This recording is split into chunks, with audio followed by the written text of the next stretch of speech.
যারা নিয়মিত টেলিভিশন দেখেন, যারা নিয়মিত বিজ্ঞাপন দেখেন, যারা ফিল্ম দেখেন, তাদের কাছে জনপ্রিয় একটা মুখ ভেসে আসবে, কখনো মা চরিত্রে, কখনো বা দাদি চরিত্রে, কখনো বা অন্য অন্য বিভিন্ন রকম চরিত্রে। তিনি টুনটুনি সোবহান আমাদের সাথে রয়েছেন। কেমন চলছে দিন? কেমন? এই তো চলে যাচ্ছে। চলে গেল, আপনার ছেলে রয়েছে, মেয়ে রয়েছে, কেমন কাটলো দিনটা?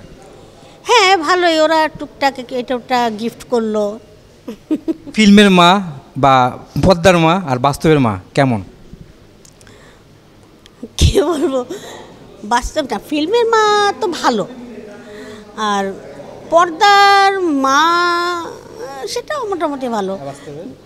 বাস্তবে আমার ছেলেমেয়েরা অতিষ্ঠ আমার জ্বালায়। আপনার ছেলে একজন বিশিষ্ট একজন গায়ক নির্ঝর চৌধুরী, তাকে নিয়ে কেমন গর্ব হয়? গর্ব চাইতে তো ওকে মিস করি বেশি, কারণ ওর সাথে যদি কথা বলতে হয় আগের দিন বলতে হবে কালকে বাসায় থাকবা, কটা থেকে থাকবা, তোমার সাথে একটু কথা আছে আমার। সে এত ব্যস্ত থাকে না, ও তো মানুষ ওকে ভালোবাসে, এটাই ভালো লাগে। আপনার এখন কি কি কাজ চলছে, যে কাজগুলো সামনে আসবে? আমার এখন তো সামনে আসছে নুহাস হুমায়ুনের ওই নতুন ছবিটা, সিরিয়ালের ওটা, আর শেষ করলাম কি জানো নাম, শরাফ আমাদের জীবনের চক্কর। হ্যাঁ, আর একটা করলাম ওই হাসান আজিজুল হকের কাহিনী অবলম্বন করতলে ছিন্ন মাথা ৭১ মুক্তিযুদ্ধের উপরে, এগুলো শেষ করলাম। আর ছোট পর্দার কাজ? ছোট পর্দা চলছে, ধারাবাহিক ঈদে আসবে। আর ধারাবাহিক একটা করলাম, ওটা এখনো আসেনি, মাছরাঙ্গায় আসবে, দোদুল, গোলাম সরবের দোদুলের। এখন তো অনেক সিনিয়র হয়ে গেছেন, আপনাকে কখনো অবমূল্যায়ন মনে করেন যে আপনাদেরকে অবমূল্যায়ন করা হচ্ছে কাজের দিক থেকে, পারিশ্রমিক দিক থেকে, চরিত্র দেওয়ার দিক থেকে? এটা কি বলবো, আসলে যে চরিত্রটা যখন আসে তখন সেটা করার চেষ্টা করি, তবে আমার মনে হয় যে আমাকে আরেকটু ডিফারেন্ট টাইপের ক্যারেক্টার দিলে মা দাদি আর ভাল লাগে না। নায়িকা ক্যারেক্টার যদি দেওয়া হয়?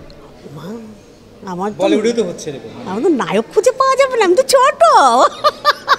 না, এখানে তো নায়কও তো ছোটো থাকে, আমির খানও ছোটো থাকে, আমাদের এখানে এই দেশেও তো অনেক নায়ক ছোটো আছে, এটা তো কোনো সমস্যা না। যদি চ্যালেঞ্জ দিতে পারে, আপনারা কেন নেবেন?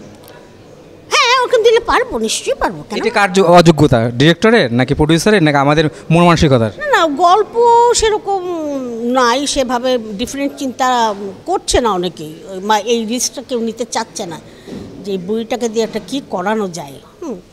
এই আর কি।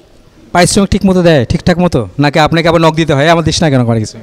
না, আমি ওরকম নকটক করি না, অনেক সময় অনেকটা ফাঁকেও পড়ে যায়, আমার ভালো লাগে না এগুলো, তবে মোটামুটি ভালোই পাই, খারাপ না। এখানকার সময় যারা আপনাকে মা হিসেবে চেনে, দাদি হিসেবে চেনে, অভিনেত্রীর দিক থেকে আপনাকে কতটা সেরকম আদর বা সেরকম আপনাকে সম্মান করে?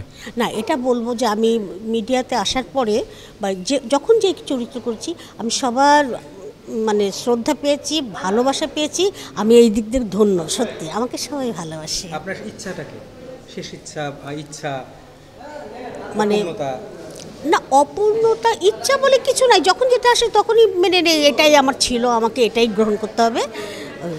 আর একটু অন্য ধরনের চরিত্র, মা দাদি বাদ দিয়ে, পিসি টিসি বাদ দিয়ে, এই কুটনি টুটনি বাদ দিয়ে একটু দুর্ধর্ষ টাইপের কিছু করতে পারতাম, ভালো লাগতো।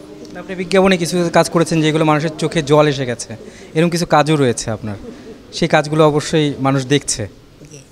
না, করেছি, ওটা বিজ্ঞাপনদাতাদের বা নির্মাতাদের কৃতিত্ব দিতে হবে, বলতে হবে। আমি তো আমার মতো খেলে গেছি, কিন্তু করিয়ে নিয়েছেন ওনারা। আমি চাই এরকম সবসময় হাসি খুশি থাকেন, সবসময় মমতাময়ী থাকেন, ইনশাল্লাহ। আমার সাথে ছিলেন টুনটুনি সোবহান, এবং অনেক আদরের আমার মায়ের মতো, এবং তিনিও অবশ্যই আমার বন্ধুর মা, মানে আমারও মা, তার সর্বাঙ্গীন মঙ্গল কামনা করি, এরকম হাসি খুশি থাকেন।